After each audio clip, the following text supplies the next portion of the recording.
Yo, what is up guys? Ethan here, back in another video, and today we return with college football predictions. As today we'll be talking about the Ohio State Buckeyes. If you haven't already, hit that like and subscribe button. I would really appreciate it.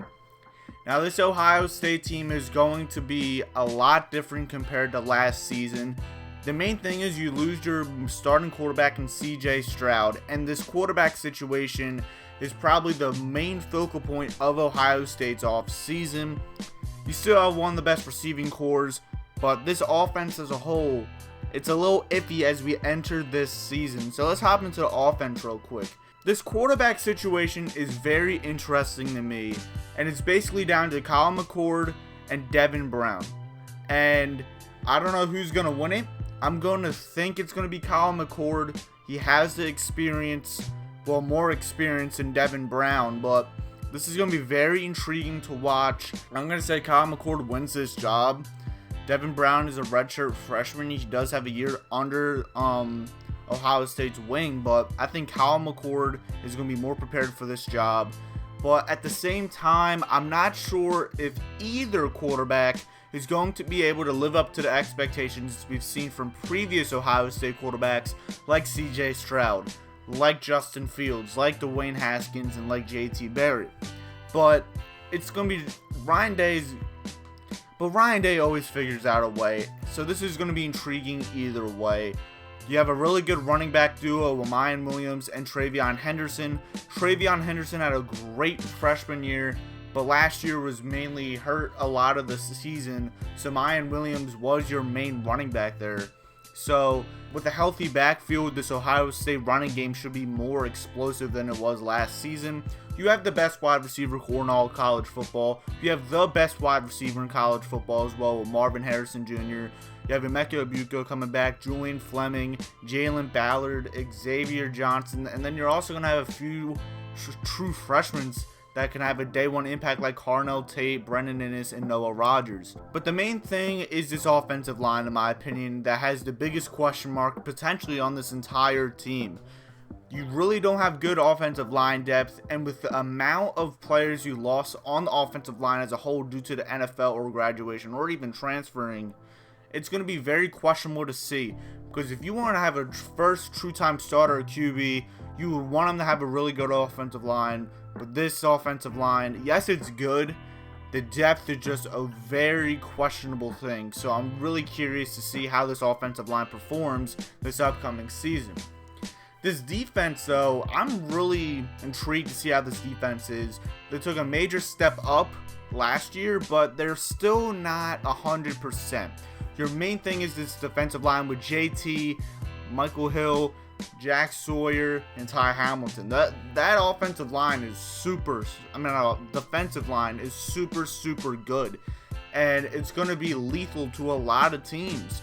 You also have a really good linebacking core with Tommy Eichenberg, who's one of the best linebackers in college football, and Steel Chambers coming back. So that linebacker duo and defensive line, that's going to carry this defense, because this secondary is also a big question mark. You have experience in the safeties with Josh Proctor and Lathan Ransom.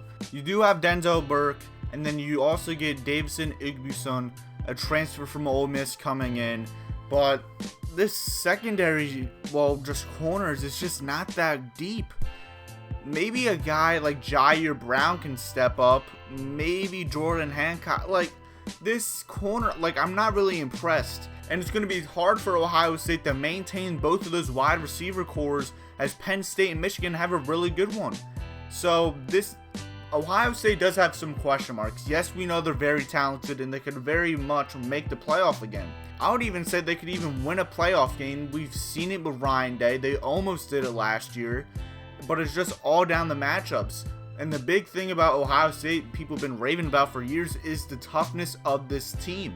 They seem to be soft players. Now, I'm not saying they are or aren't, but I'm saying depending on the matchup, if you face another Georgia, Ohio State might be able to exploit it because they almost did it last year, and you're able to throw on them. We've seen it last year.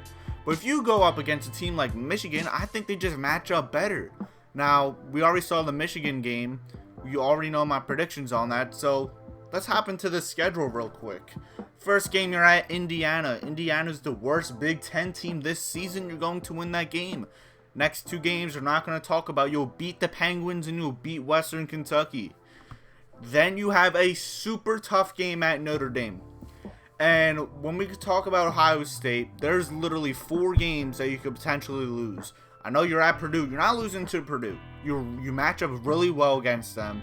But Notre Dame is one of those games. At Notre Dame, at Wisconsin, versus Penn State, and at Michigan.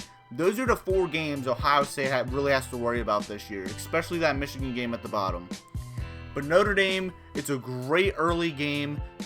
So prepare yourself for this upcoming slate, and this is going to be a dog battle, and I think this is definitely going to catch Ohio State off guard, especially with a quarterback like Sam Hartman coming in. So this Notre Dame offense is going to be rejuvenated. You have a new coordinator as Tommy Rees went to Bama. This is going to be a way closer game than I think people initiate. I think right now Ohio State is like a 6 or a 9 point favorite. I think this is going to be like a 3-point game. But I just think Ohio State has a better staff and players. Ohio State's going to barely escape on the road. Then you have a very early bye week. Your bye week's in September. That's kind of crazy to me. But then you you host Maryland. You should handle Maryland, if we're being honest with you. That's going to be a win. At Purdue. Purdue is just not going to be as good as they were last year. And I just think Ohio State matches up a lot better. Give me Ohio State on the road. Now, this Penn State game, I was thinking about for a very long time.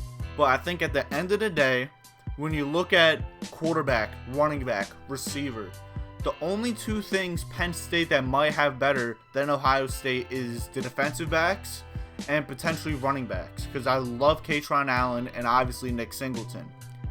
This game's in Columbus. And this is one of those games I would choose the home team. If Penn State was home in this game, I would actually choose Penn State to win this game.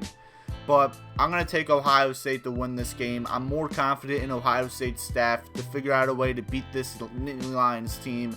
And James Franklin just seems to not win these big games. So I'm going to take Ohio State to win a close game at home. Then the next week, you're on the road at Wisconsin. And you have a you have a back-to-back game. This is a prime time example of an upset. I really like this Wisconsin team this year. I'm really curious to see how Luke Fickell is going to handle this offense and defense. But just like with the Penn State game, I think Ohio State is just plain out more talented than this Wisconsin team. I'm going to take Ohio State to win another tough game on the road. So out of the 4 games I've mentioned, 3 of those games you are going to be winning. Next game, you're at Rutgers. That should kind of be a breeze, if we're being honest with you. Give me the Buckeyes on the road. Next game, you host Michigan State. This is going to be that NBC primetime game. Columbus is going to be excited. This is going to be the blackout game. Spartans are not going to be that good this year. Give me Ohio State at home. Next game, you host Minnesota. There's too many question marks for me personally with this Golden Gopher squad to even think about a close game here. Give me Ohio State at home. In the final game of the season, you're at Michigan. And if you saw my Michigan game or game predictions, you already know what I'm about to say here. I have Michigan winning this game. I really do. I think this Michigan team is just as good as last year. Yes, they lost a few guys on the offensive line and a few guys in the secondary, but this overall Michigan team is made to stop Ohio State, and I think they're going to do it once again. This game's also in Ann Arbor this year. Give me the Wolverines to defeat the Buckeyes, as Ohio State barely falls short of having an undefeated season as they go 11-1. Now, personally, I don't think this Ohio State team is going to go 11-1. I want to say 10-2 so bad, because I can't trust Ohio State defense, and I can't trust one of these quarterbacks until I'm proven wrong. You can lose at Notre Dame, you can lose home versus Penn State, and you can lose at Wisconsin. But if I just look at these games individually, the only game I can genuinely say that you will lose is at Michigan. And yes, even though 10-2 is what I want to say, I can't say you're going to defeat Notre Dame because Ohio State is the better team. Same thing for the Penn State and Wisconsin games. So even though this is going to be a down year for Ohio State, the record might help them in a way, but could also even clinch a playoff berth depending on what else happens all around the college football landscape. So this could be a down year for Ohio State, but I also think this is going to be a stepping stone in the right direction. But this is a big year for Ryan Day, period. And from what I've been hearing, his job could potentially be on the line, as he's just not been able to win the big games. And I find it kind of funny that Ohio State has a better chance of winning a playoff game than beating Michigan. So that is it for this video. I hope you enjoyed it. Next video will be LSU. So look out for those predictions very soon. Like, share, subscribe, folks. And like always, have a good day. Peace out.